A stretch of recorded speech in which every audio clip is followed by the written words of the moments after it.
여러분 반갑습니다. 지금 박근혜 정부가 들어서 가지고 우리 대한민국 경제를 어떻게 다시 도약시킬 것인가 하는 것에 지금 이 행정을 집중을 하고 있는데, 이런 경제를 만들자 해서 내세운 게 창조경제입니다. 창조경제. 창조경제입니다. 그러니까 지금까지 경제와는 달리 다른 경제를 만들어 보자 요건데, 창조경제가 무엇인가, 이렇게 자꾸만 매스컴이라든가 다른 정당이라든가 사람들이 의문을 제기하니까 매일경제신문에서 이게 창조경제다 하고, 엊그제 신문에 혹시 보신 분 계실지 모르겠는데 여기에 요게 들어가 있어요. 요게 골프 연습장 정보통신기술하고 결합한 내용이 들어있고, 또 시건방 춤을 추고 있는 요 싸이가 여기 들어가 있고, 농업하고 정보통신기술과 결합한 문제, 그 다음에 지금 여론조사 하는데 오픈 서베이, 즉 다시 말하면 휴대폰을 가지고 여론조사를 하는 앱을 개발해 가지고 하는 방법, 이런 것들이 창조경제다 이렇게 돼 있어요 지금. 그런데 통상은요, 삼류 잡지라든가 삼류 신문은요, 요 기사를 기자가 쓰는 게 아니고 회사에서 써가지고 돈 주고 실어주라고 그렇게 해요. 근데 이건 매일경제신문이나 메이저 신문들은 그렇게 하지를 않아요. 그래서 어떤 기자가 요거 지금 해모임하고 화장품을 실어놨어요 여기다가. 그래서 우리 이 회사에서 어떤 기자가 썼는지 추적을 해도 어떤 기자가 썼는지를 모르겠어요. 밝히지를 않아. 이 메이저 신문에서는 누가 글을 썼다, 취재원이 누구다 하는 걸 안 밝히죠. 안 밝힌단 말이에요. 그런데 여기에 이게 들어가 있어요. 그래서 해모임을 무엇 때문에 만들었느냐, 우주식품으로 만들었다는 얘기가 쑥 써져 있어요. 여러분, 우주공간에 올라가면 방사선이 엄청나게 나오죠. 비행기, 그래서 조종사들이 문제가 되잖아요. 비행기 조종사들, 승무원, 스튜어디스나 스튜어드들이 문제가 되는 게, 비행기를 타고 가면 거기에 우주 방사선이 엄청나게 나오거든요. 그런 문제가 있어요. 그래서 그것을 방어하기 위해서 방사선 방호식품으로 해모임을 만들었다는 얘기가 쑥 나오고, 화장품을 만들었다는 얘기가 쑥 나와요. 그런데 지금 이런 기사가 나가지 않더라도 매월 애터미 회원으로 등록하는 사람이 약 3만 명 됩니다. 3만 명 되는데, 엊그제 미국에서 테러가 일어났죠. 테러 일어났죠. 그리고 항상 미국은 테러 걱정을 합니다. 왜 그러겠어요? 미국이 강하기 때문에 그래요. 약한 나라는 가서 테러 안 해요. 또 약한 나라에 가서 테러 일어나도 어떤 놈이 보도도 안 해요. 그런데 미국이라는 나라가, 또 영국이라는 나라가 강하기 때문에 테러를 합니다. 반드시 강자가 나타나면 약자들은 거기에 대해서 어떤 해를 가하려고 그래요. 마찬가지로 이제 애터미가 상당한 강자로 부상하니까 어떻게 해서든지 애터미를 뜯어먹고 의미하려고 하는 세력이 나타나요. 그러니까 다시 말하면 강자가 되면 그런 사람이 나타납니다. 지금 이 기사가 나갔으니 지금까지는 월 3만 명이 회원으로 들어왔지만 아마 몇만 명이 더 들어올 수도 있어요. 근데 분명한 것은, 여기 뭐 초등학교 나왔다, 뭐 추락 운전수다 하니까 우습게 보는데요, 우스운 사람들이 아니에요. 제가 여기서 보니까 애터미 사업을 하면 누구나 성공할 수 있지만 아무나 성공하는 건 아니에요. 굉장히 힘듭니다.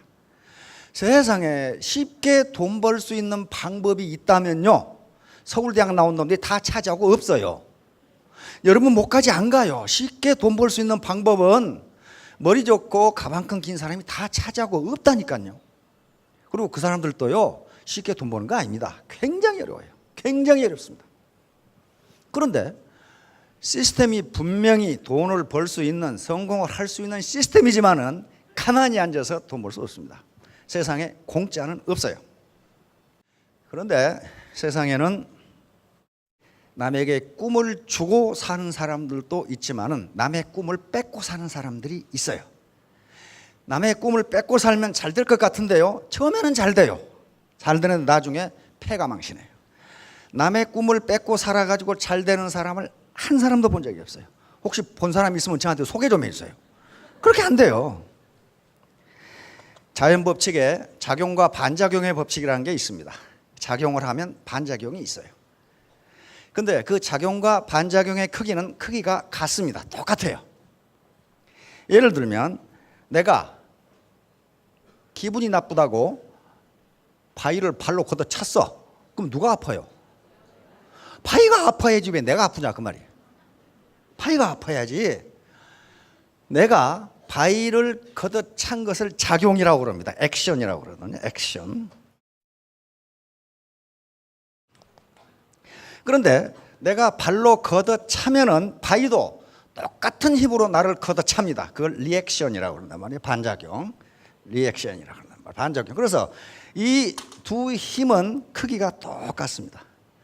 그러니까 내가 누군가의 꿈을 뺏으면 누군가도 내 꿈을 똑같이 뺏어간다. 그런 말이에요.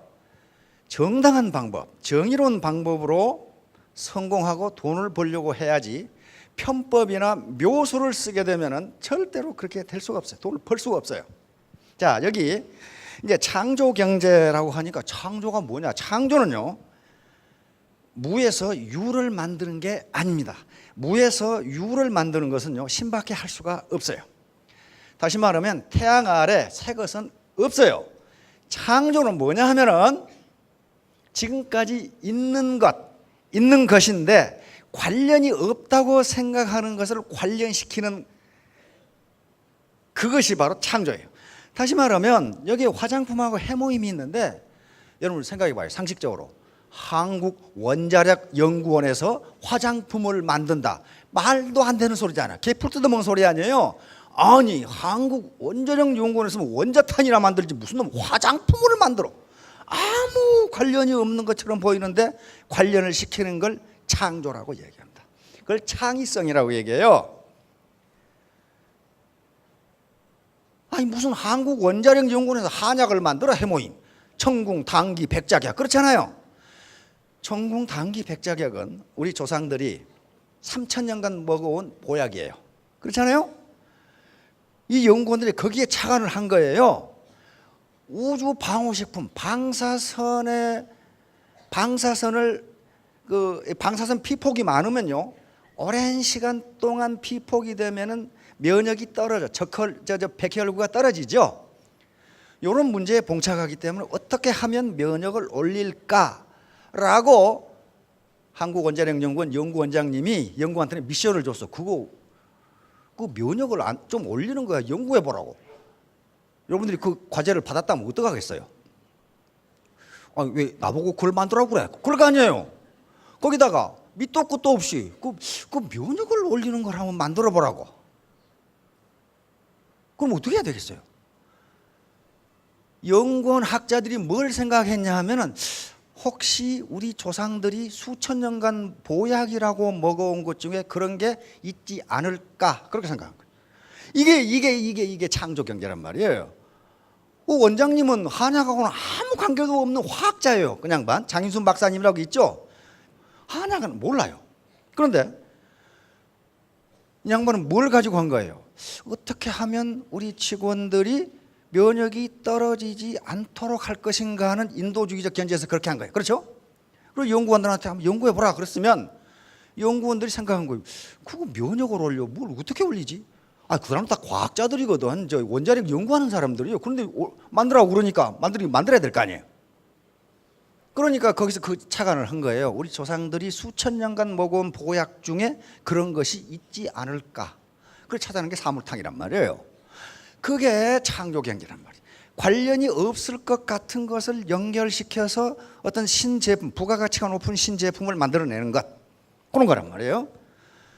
그래서 창조 경제는 지금까지 관련이 없다고 생각되는 것을 연결시키는 능력이 창의성이에요. 그 창의성은 아무렇게나 나오는 게 아니에요.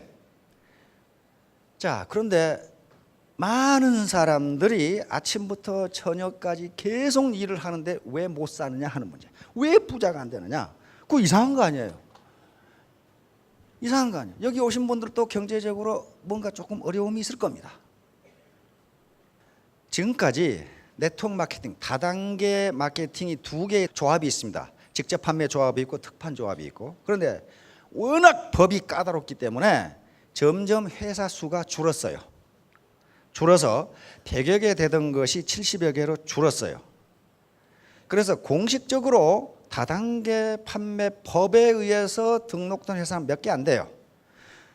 워낙 법이 까다로워서 다단계 수법을 하고 있으면서도 다단계로 등록을 안 하고 방판으로 등록해서 합니다.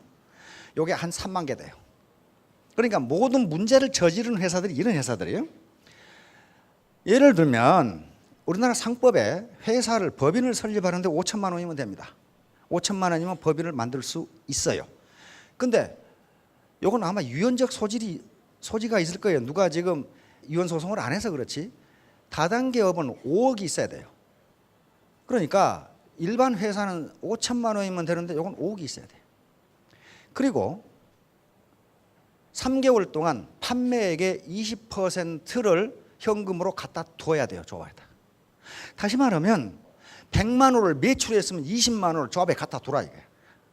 얼마까지? 3개월간 그렇게 하라고. 그 다음에 매월 누가 무엇을 얼마치를 샀는지를 공정이 컴퓨터에 띄우라는 거예요. 그 다음에 이 반품하는 돌려주는 거 다른 곳 한 2주면 되는데 몇 개월 돌려주라. 그런 식으로 해놔서 그러니까 민원을 회사에 제기하면 이거 바꿔주시면 회사에서 바꿔주는 거 아니라 거기서 돈 가져가라. 돈 맡겨놨으니까 돈 가져가라. 그럼 여러분 생각해 보세요. 월 지금 300억을 매출한다. 300억에 20%면 얼마예요? 60억이지요. 180억을 갖다 놔라 그 말이에요. 이익의 180억이 아니에요. 매출의 180억을 갖다 놔라. 이렇게 하니까 회사에서 가장 우리나라 큰 회사들이 가장 중요하게 생각하는 게 회사의 기밀입니다. 그렇죠? 회사 정보예요. 그런데 그 정보를 다 공개하라는 거예요. 누가 무엇을 언제 얼마치를 샀는지를 컴퓨터에 공개하라는 거예요. 인터넷으로. 그렇게 하니까 다단계는 안 하려고 그래. 그러면 방판으로 등록을 하면 그게 안 돼. 그런 거 없어도 돼. 없어도 되니까 3만 개가 있어. 방판. 그러놓고 다단계 수법을 써. 그건 그렇고 그러거나 말거나 내버려 두고 문제는 갑자기 다단계 업체가 많아지기 시작했다. 그런 말이에요. 갑자기 70여 개가 120여 개로 늘어버렸어요. 그 말은 무슨 말이에요? 어중이 떠중이가 들어왔을 가능성이 있다. 그런 말이에요. 그러면 그 어중이 떠중이가 우리하고 관계없느냐? 있어요. 여기서 한탕 하려고 왔다가 한탕이 안 되니까 애텀에서 떨어져나간 사람이 많아요. 사정없이 때려잡거든 한탕 하려고 하는 사람을. 그러니까 애텀에는 돈이 안 되네 그러면서 엉뚱한 회사에 가 있는 사람이 많아요. 그러면 그 사람들이 애텀이 우호적인 얘기를 할까요? 부정적인 얘기를 할까요? 뻔하죠. 부정적인 얘기를 합니다. 그러면 지금 막 우죽순식으로 다단계 회사가 생깁니다. 우리 회사 하면 돈이 된다. 막 생겨요.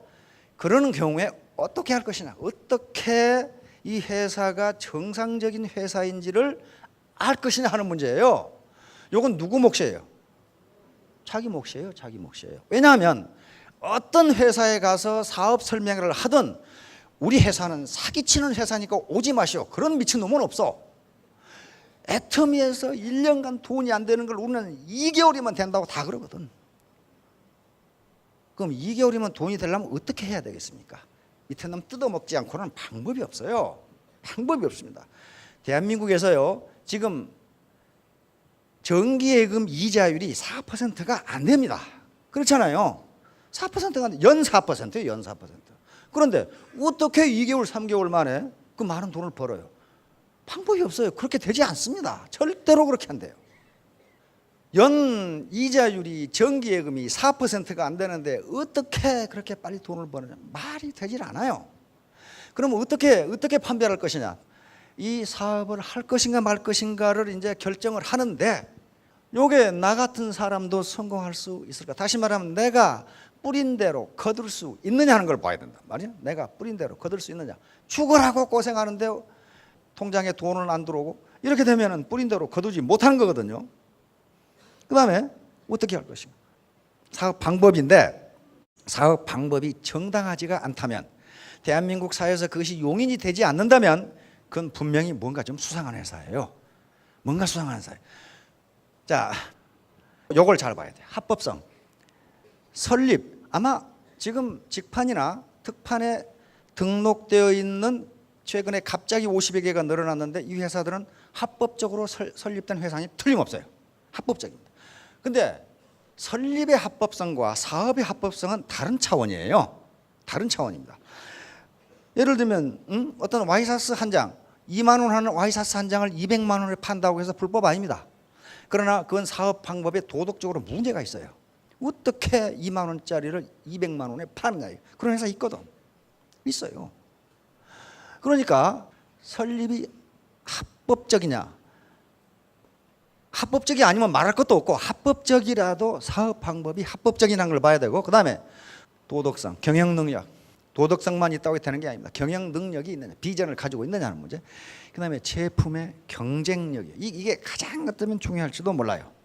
제품이 경쟁력이 없으면요, 아무리 도덕적이고 경영 능력이 있어도 그거 되지 않습니다. 그건 사기밖에 되질 않아요. 누가 비싸고 나쁜 제품을 누가 쓰겠어요? 누가 쓰느냐? 돈 벌기 위해서 위에서 협잡하는 것밖에는 안 돼요. 요걸 봐야 돼요. 그 다음에 아이템 구성, 품질, 가격인데, 아이템 구성이라는 것은요, 일반적으로 이런 네트워크 마케팅에서는 내구재는 되지 않습니다. 내구재는 안 되는, 그냥 한 번 쓰면 10년 쓰는 물건을 팔아서 돈을 번다는 게 말이 안 되잖아요. 내구재인 경우에도 가능한 것은 파생 수요가 있는 경우에는 가능해요. 파생 수요. 다시 말하면 커피 머신을 팔았는데 커피 머신은 내구재지만은 거기에 커피를 계속 제공해 줄 수 있다. 이건 파생 수요가 있는 거예요. 그 다음에 정수기를 팔았는데 정수기 필터를 계속 판매할 수 있다. 이건 파생 수요가 있잖아요. 내구재이면서 파생 수요가 없는 것은 그거 가지고 되질 않아요. 그래서 아이템 구성이 어떻게 되어 있는가를 봐야 되고, 그것이 생활 필수품인가를 봐야 됩니다. 생활 필수품인가를 봐야 됩니다. 반드시 내가 여기서 안 쓰더라도 어디선가 사 쓰는 물건인가 아닌가. 그게 사치자면요, 뭐라 삽니까? 그걸 사치자는 필요 없는 걸 뭐라 사요? 그래서 아이템 구성이 대단히 중요합니다. 그 다음에 수익구조, 보상 플랜. 재주는 곰이 넘고 돈은 떼놓이 버린 거 아닌가. 즉 누군가가 빨대 꽂아놓고 빨아먹는 사람이 있느냐 없느냐 하는 문제예요. 이렇게 돼가지고는 아무리 아이템이 좋고 품질이 좋고 가격이 싸도 되질 않아요. 되질 않아요. 밑에서는 고생만 하지 안 된다고요. 비용보다 앞으로 남고 뒤로 미치는 장사가 아닌가. 진입비라는 게 지금 애터미를 제외하고 제가 조사를 해보면 다른 네트워크 회사는요, 회원 등록할 때 등록비를 내야 됩니다. 물건을 얼마치 이상 사야 돼요. 안 그러면 회원 등록이 안 돼 아예. 그 다음에 매월 의무 구매 양이 있어요. 그걸 사야 돼요. 그걸 안 사면 수당 안 주겠다는 거예요. 그럼 어때요? 품질이 좋고 싸다면 사서 쓰면 돼요. 그렇죠? 그런데 그런 게 아니에요. 품질 별론데 또는 품질은 동등한데 가격이 비싸. 그러면 그걸 계속 샀을 사람이 어디 있어요? 다시 말하면 내가 돈을 버는 일이 아니면 안 쓴단 말이에요. 그렇게 돼 있는가를 보라는 거예요. 꼭 애터미를 하라는 게 아니고 애터미에서 이런 기준을 가지고 다른 회사도 한번 판단을 해보라는 거예요. 다음에 비전. 회사가 CEO가 가장 큰 죄는 회사가 망하는 겁니다. 망한 회사는 그 CEO는요, 사회에 대해서 가장 큰 죄를 짓는 거예요. 얼마나 많은 사람이 생계수달을 했습니까? 대우가 망했다? 그거 뭐 망한 걸로 끝나는 게 아니고 얼마나 많은 사람이 피해를 봤습니까? 그렇잖아요. 그 죄가 가장 커요. 그렇듯이 이 회사가 비전이 있는 것이냐, 앞으로 발전할 가능성이 있느냐, 내가 마지막이냐 하는 걸 보셔야 된다. 이런 걸 가지고, 이런 요소 6개 요소를 가지고 어떤 회사든지 판단을 해보세요. 애터미는 이런 것이 없습니다, 이렇게 이야기하지 않습니다. 다 갖추고 있습니다. 다른 회사를 가도 다 갖추고 있습니다. 이렇게 얘기해. 그러면 판단은 누가 해야 돼요? 자신이 할 수밖에 없어요. 그것도 못 하겠다면 그건 뭐 어쩔 수가 없어요, 그건. 자, 지금 이렇게 열심히 일하는데 왜 나는 경제적 자유를 얻지 못할까? 한마디로 말하면 자본 부족이에요. 자본 부족. 이 자본이라는 것이 없는 겁니다. 자본이라는 것이 없어요. 캐피탈이라고 그러는데 자본이라는 게 없어요. 자본을 여러 가지로 분류를 하는데 프랑스 사회학자 피에르 부르디에라고 하는 학자가 있어요. 이 사람이 자본을 분류하는 것이 사회 문제를 이해하는 데는 가장 좋더라고요. 피에르 부르디에라는 사람은 분류를 했는데 이게 사회 문제를 이해하기가 좋아요. 76만 개가 생기는데 그중에 몇 개가 망하냐고 그랬더니 74만 개가 망한답니다. 1년에 74만 개가 망해요. 2만 개는 성공했냐? 그것도 1년을 조금 버텼다 그 말이에요. 그러면 누가 돈 벌었어요? 간판 장사. 그렇죠. 간판 장사. 우리 본사협회도 계속 간판이 박혀. 횟집에다가 망해서 나가고 이불집에다가 이불집도 곧 망하겠더라고. 사람이 없어. 사람이. 미장원 했다 망하고 빵집 됐다가 망했다가 무슨 뭐 스파게티 했다가 그러니 간판만 계속 바뀌어. 안 돼요.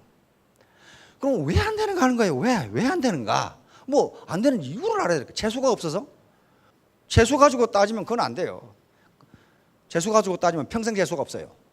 그러니까 재수가 없어서 아니고 자본 부족이에요. 자본이 경제자본이라는 게 있습니다. 경제자본. 통상 우리가 얘기하는 자본, 이건 화폐 자본이에요. 화폐. 화폐란 말이에요. 화폐 자본인데, 그러니까 이것은 이런 것들이 이 시설이 전부 다 자본이라고 그럽니다. 그래서 요거 나중에 결국 화폐 가치로 환산이 되니까 화폐, 돈이라고 간단히 얘기합시다. 여기에 돈 100억 가진 분, 50억 가진 분이 여기 앉아 계실 리가 없어요, 지금. 그렇잖아요. 20억 가진 분은 계실란가? 사모님 20억 가지고 계시나요?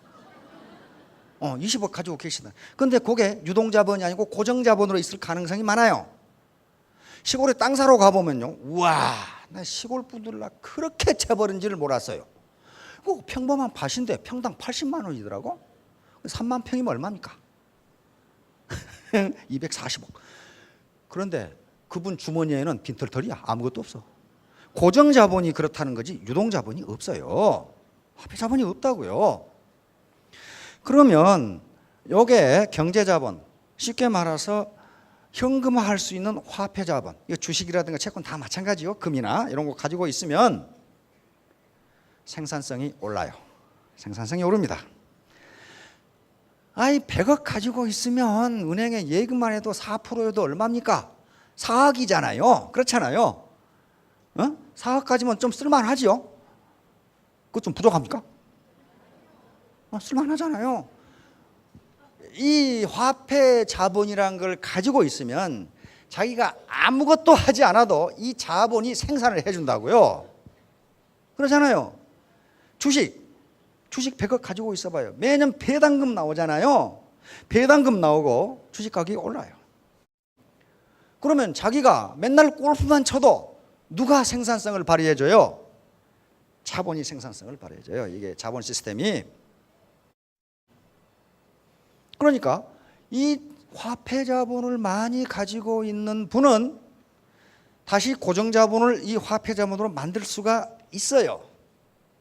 자, 그러면 두 번째, 자본이 여기서 끝나버린다면은 가난한 사람은 부자가 될 가능성이 거의 제로입니다. 없어요. 무슨 방법으로 부자가 돼?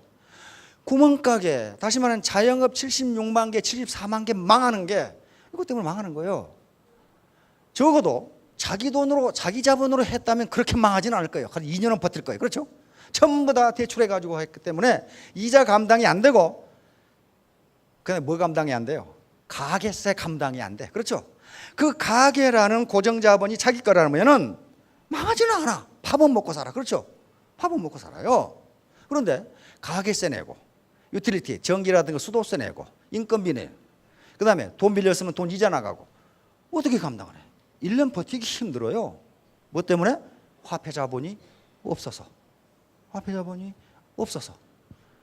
그러면 화폐 자본이 없는 사람은 어떡하란 말인가? 평생 가난뱅이로 살라는 말인가 하는 문제가 생겨요. 그렇잖아요. 예, 여기 다행히 사회자본이라고 하는 자본이 있습니다. 사회자본, 소셜 캐피탈이라고 그러는데,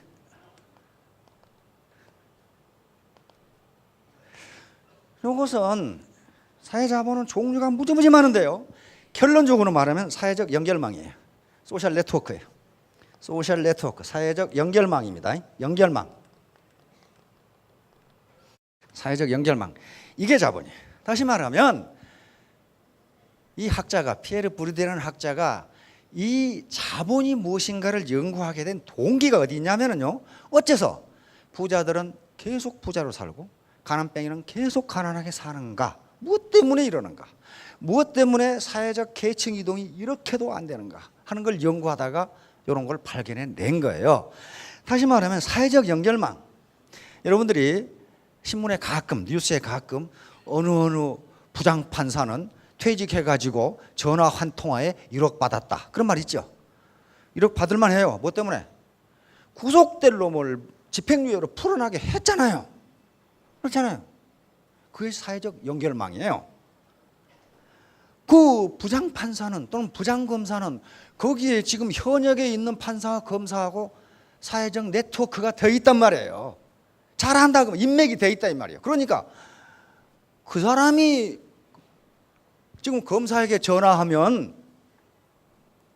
구속될 사람을 집행유예로 풀어나지만은 여러분들이 전화하면 되겠냐 그 말이에요.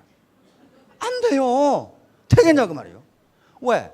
소셜 네트워크가 그 사람하고 형성되어 있지를 않잖아요.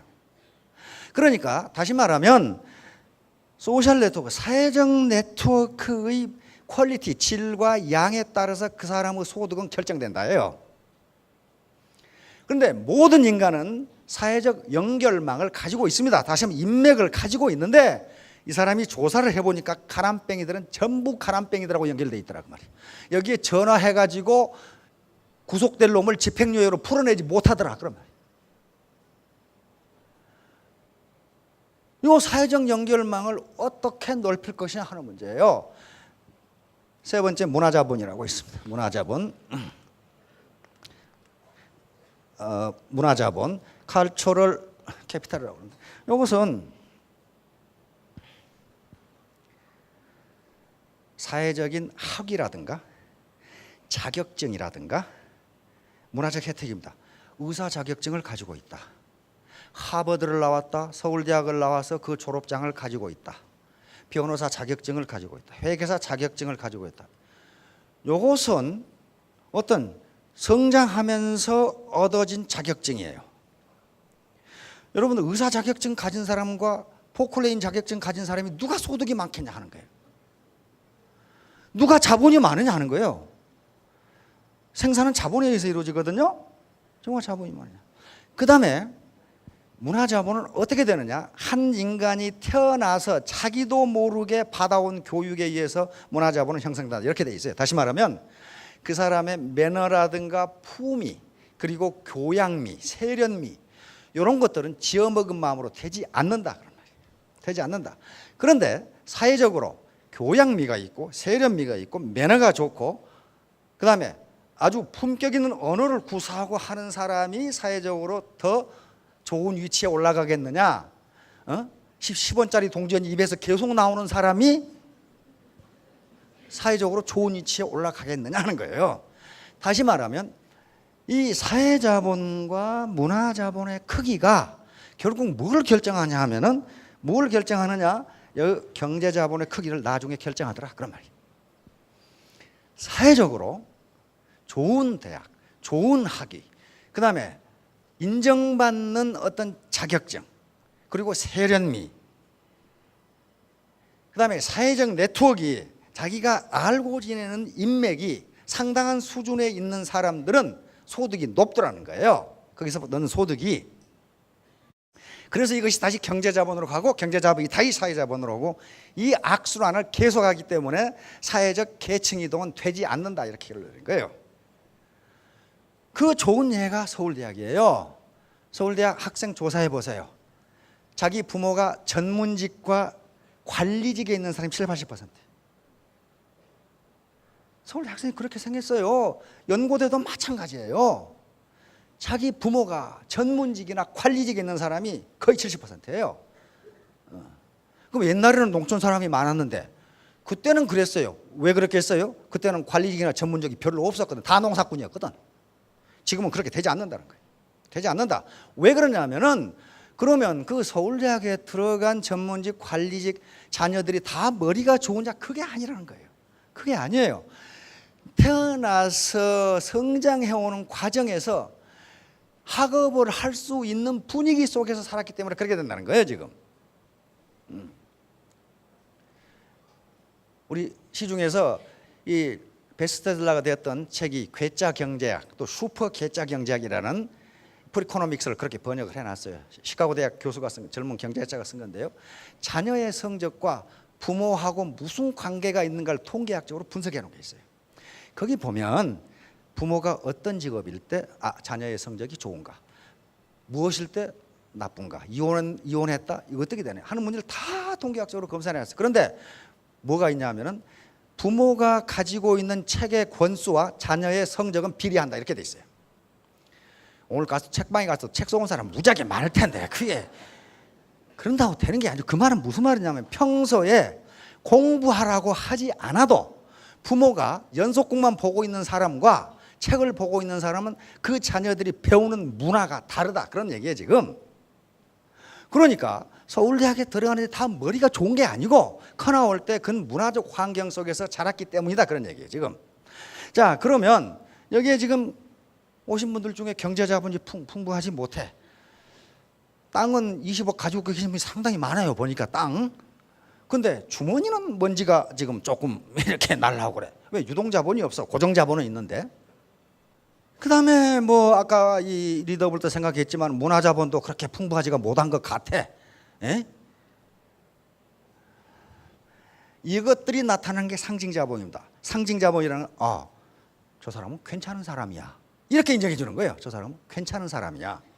그렇게 회사에 들어가도 똑같아요. 자네 부친이 그분이야? 이렇게 하면 벌써 보는 눈이 달라져요. 그렇잖아요. 이게 상징성이에요. 상징성. 예를 들면 그 자본이 매우 중요한데 여기 계신 분 중에 상징 자본이 그렇게 큰 분이 없어요. 예를 들면 우리 지금 여기 박정수 아줌마라고 있잖아요. 망한 오리탕집 아줌마. 혼자 유일하게 크라운이 됐어요. 크라운 마스터 됐죠? 근데 물어봤어요. 크라운이 되기 전과 후에 뭐가 다르냐? 크라운이 되니까 오라는 데가 많아. 우리 센터에 와서 강의 좀 해달래. 갔다 하면은 전부 신문지 깔고 앉아. 얼마나 많이 오든지. 그건 뭐 때문에 그래요? 그냥 갑자기 이뻐졌나? 그런 거 아니에요. 갑자기 무슨 좋은 자격증을 얻은 게 아니에요. 크라운이라고 하는 상징이 자본으로 작용하는 거예요. 거기서 자본으로 작용해서 자본은 생산성이거든요. 생산성이 높아지는 거예요. 많은 사람이 온다는 것은 그만큼 생산성이 높다는 걸 의미한단 말이에요. 그렇게 무서워요. 이 사회의 그 자본을 구성하는 것은 그렇게 무섭습니다. 그러면 아이고 나는 이제 가난뱅이로 살 수밖에 없네. 왜? 경제자본도 없어. 지금 내가 의과대학 간다고 해도 가지도 못할 뿐더러 이거 아직 가망이 없어.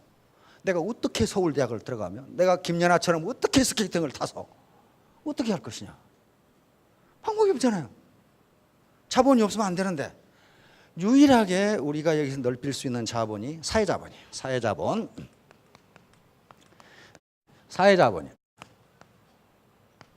사회자본, 소셜 캐피탈입니다. 이건 사회 연결망이라고 그랬어요. 다행히 이 네트워크 사업은 사회적 연결망이에요. 네트워크라는 게 연결망이죠. 휴먼 네트워크란 말이에요. 네트워크. 사회적 연결망이기 때문에 이 연결망을 넓혀갈 수가 있어요. 스폰서와 파트너 관계로 이어지는 이 연결망 속에는요, 별의별 사람이 다 들어와요. 별의별 사람이 다 들어옵니다. 전부 자기 나름대로의 사회적 연결망을 가진 사람들이 이 연결망 속에 들어온다고요. 그렇잖아요. 사장님 파트너 중에 지금까지 살아오면서 뭐 했는지 모르는 분이 많잖아요. 저 인간은 도대체 뭐하고 살았는지 몰라요. 그러나 그 사람도 나름대로의 사회적 연결망을 가지고 있다고요. 그렇잖아요. 그게 전부 다 연결망 속으로 들어와서 하나의 네트워크를 형성하는 거예요. 이 자본이요. 이 사회자본. 문화자본을 늘 지금 키울 수 있는 방법도 없고, 학교를 새로 갈 수도 없고, 고급 명품을 사는 것도 문화자본에 해당합니다. 고급 명품을 사는 것도, 페라리를 사고 타고 다닌다, 그럼 사람들이 한 번 더 봐요. 그런 것들이 하나의 상징, 문화자본이 된다고요. 그런데 지금 람보르기니 그럼 가격이 얼마나 하나요? 그게 4억 7천이랍니다. 4억 7천짜리 스포츠카 하나 타고 다녀보세요. 다 쳐다봐요. 그럼 상징 자본도 없어. 경제 자본도 갑자기 못 늘려. 근데 연구에 의하면 가장 빨리 얻을 수 있는 게 경제 자본이에요. 근데 사회 자본과 문화 자본이 되어 있지 않은 중에 경제 자본이 빨리 생기면 어떻게 되느냐? 폐가 망신한단 말이에요. 경제 자본이 가장 빨리 생기는 방법이 뭐예요? 로또. 그 다음에 농사 짓던 땅이 갑자기 공단 용지로 편입돼 가지고 수십억 한꺼번에 받는 거. 이게 뭐예요? 경제 자본이 갑자기 생기는 경우 사회 자본과 문화 자본이 그 수준을 따라가지 못하면 폐가 망신한다. 오죽 했으면 미국이나 우리나라에서도 로또가 연금성 로또가 나오죠. 한꺼번에 주니까 전부 술 퍼먹고 마약 퍼먹고 해가지고 도박하고 그래가지고 완전히 전부 다 폐가 망신하더라는 거예요.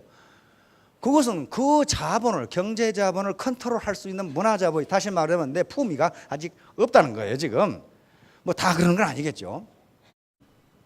자, 그래서 사회 자본을 누릴 수 있는 유일한 방법이 지금으로서는 소셜 네트워크를 만드는 수밖에 없어요. 그런데 이 네트워크 속에 들어오면은 성공할 수 있는 분들이 보여요. 어떤 학자가 그래놨더라고. 상대방과 원수를 지는 아주 좋은 방법이 있다. 당신이 그 사람보다 똑똑하다는 걸 증명하면 된다. 그래놨더라고. 맞잖아요. 당신이 그 사람보다 똑똑하다는 걸 증명하면 그 사람하고 원수가 된다는 거예요. 그러나 당신이 그 사람에게 배우는 입장이 되면 그 사람은 당신의 친구가 된다. 그러니까 그런 캐리어를 가진 사람들, 많은 공직에서 많은 부활을 거느렸던 분들, 또는 보험회사라든가 어디 방판회사에서 많은 네트워크를 가졌던 분들이 성공할 수가 있는데, 단 한 가지, 휴밀리티, 겸손. 겸손이라고 하는 자본, 이것도 사회자본입니다.